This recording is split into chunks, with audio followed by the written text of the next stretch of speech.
The gun is made almost entirely of plastic. It's capable of firing a .380 caliber bullet.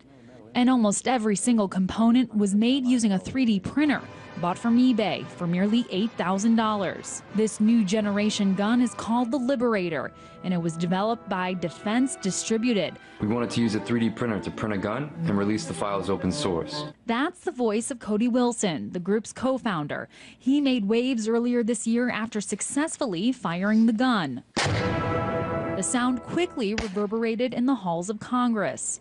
Wilson's demonstration prompted fear from politicians that criminals would be able to arm themselves in the future by printing guns in their basement, something that became particularly easy after file-sharing sites published the gun's blueprint online. But this week, those concerns were mitigated as Congress voted to extend the Undetectable Firearms Act, which effectively bans the sale or possession of firearms that aren't detectable by X-ray machines or metal detectors.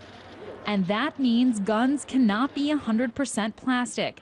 For at least 10 more years, they'll be mandated to include steel components. But it seems that the plastic gun is not the only innovation Congress will have to keep its eye on. Just last month, Solid Concepts announced it had manufactured the world's first 3D printed metal gun.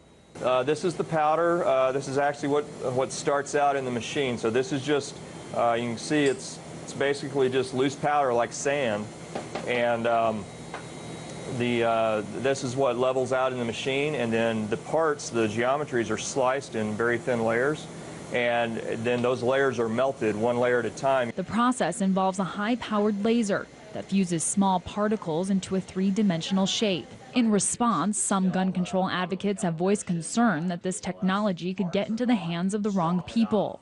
I understand the concerns. I don't think they're all that, well-founded, because quite frankly, the cost and the experience level to actually use these to print a firearm, criminals would be much smarter if they would just go out and buy these off the street. Indeed, right now, these are not the most accessible of printers.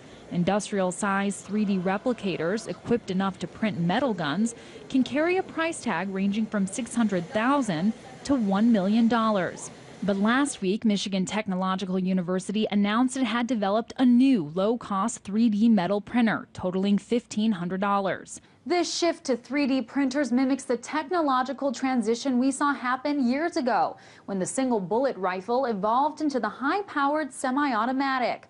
So the question on the minds of many people is, how do you regulate a technology that's only becoming cheaper and more accessible by the day? In Washington, Amira David, RT.